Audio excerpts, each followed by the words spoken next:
you can see, I have it on gas. I prefer to do it manually and not have it in auto function. So the picture of the battery is when you're driving from A to B. This is the cab battery and it keeps it chilled.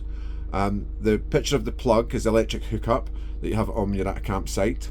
And then the gas you have it on if you're not a campsite with a hookup, or if you're at a campsite that doesn't have a hookup, or if you're wilding. And you'll see here on the right there's the mode button, which is the top one here. So when you click that, it changes between the different settings, as you can see. The one below it is for the temperature. At the minute it's at full temp. However, generally the 3 pips is fine. Otherwise it wants to freeze up at the back a little bit. Sometimes after driving, when you stop and turn the ignition off, the gas light flashes like so, with the exclamation mark here fully illuminated. In this instance, you have to press and hold the turn off button for 2.5 seconds. I'll demonstrate just now. Sometimes it takes a couple of goes, and as it beeps you take your finger off, and as you can see now the gas is fully illuminated and the illumination under the exclamation mark has gone. So to cover the operation of the internal blinds, effectively get your fingers under here, push in the buttons so that you're going up, and it literally clicks into the top of the fingers and then it stays. And then when you open it, all of them always come back with a fly blind. Actually pinch it at the top once it's down and guide it back up to the top. So all of the cupboards have these small locks on, as you see. So when you're travelling, they're in the locked closed position. Press it to pop it out and it just opens. Up here on the left of the left cupboard above the sink, this is for your hot water.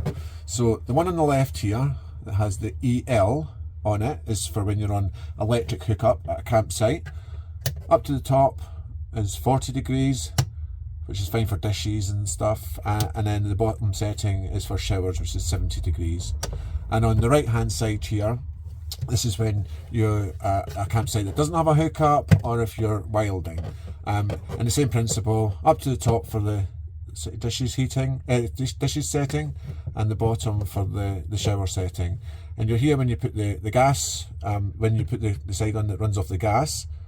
When you click it down, a few seconds later you hear a sort of click pop in the lounge area, and then you know that it's kicked in. On gas it can take around half an hour to heat the water, on electric a bit longer, as the gas heats it up much quicker. To set up the lounge area for sleeping, you'll see up the top here there's the electric drop down double bed, and the lounge area here also turns into a second bed, which I'll show you in a minute. So if there's just 2 using the lounge area, of course you just use the double. You'll see just below the work surface at the sink, you've got a few different buttons here. So the ones on the right are for the electric drop down bed and the lounge table, and the one at the back here is for the top bunk, which you can have up out the way during the day. So firstly you have to take the table out the way. So if you press and hold the down button on the table button, you'll see that it takes it down to ground level.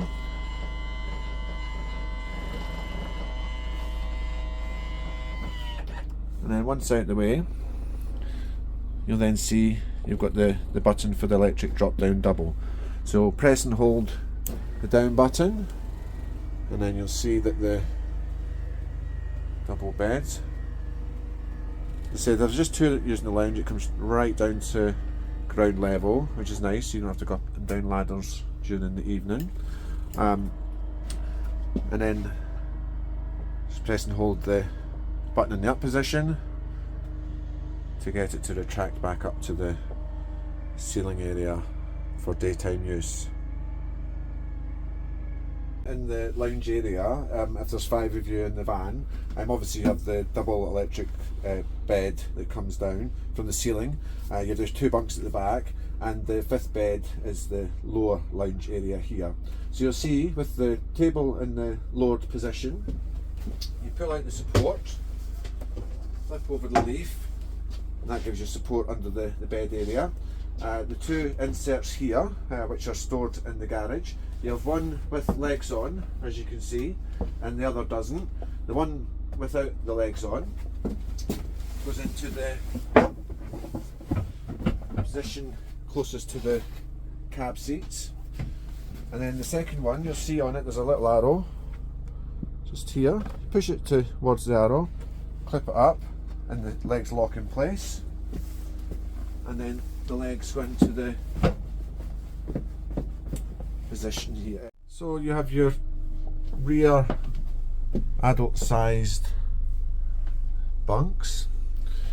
So during the day, what you can do is you'll see on the control buttons in front of the sink, on the left hand side you have the button here. What this does is this controls the top bunk, so you can have it up out the way, as you'll see, during daytime hours, and it opens that area up, or if there's only one person sleeping in the back, it opens up the area. And then again at night time, press and hold the down button, and as you can see, the second bunk comes down. The bottom bunk also is adjustable as well. It'll be adjusted to the lower position for when you pick the vehicle up. There's also a curtain here that pulls over to give a bit of privacy in the bunks. Good sized storage cupboard. Lighting switches for the back area for the bunks and the shower. A good sized separate shower, as you can see. Also this door closes over, which gives a nice bit of separation at night time. And then in the WC, which is separate as well and nice and roomy, and the light switch is just under the edge of the work surface here in the bathroom area. Some cupboard storage space underneath, and this is the lever I was talking about earlier when you empty the cassette. So and what happens is, when you're using the toilet, as you can see at the minute, what happens when I move the lever, it opens up the drain in the bottom here into the cassette. So you only have it open when you're using it, and then you shut it over when not in use. It has to be in a closed position for you to pull the cassette out, otherwise it won't come out. Then at the back here you have your flush button.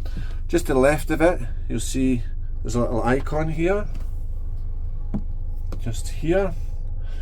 When the cassette is emptied, this icon here turns blue, so you know it needs emptied. You can also tell that it needs emptying because when you have the flap open, you can see down into the cassette. We recommend that you try and empty it every day.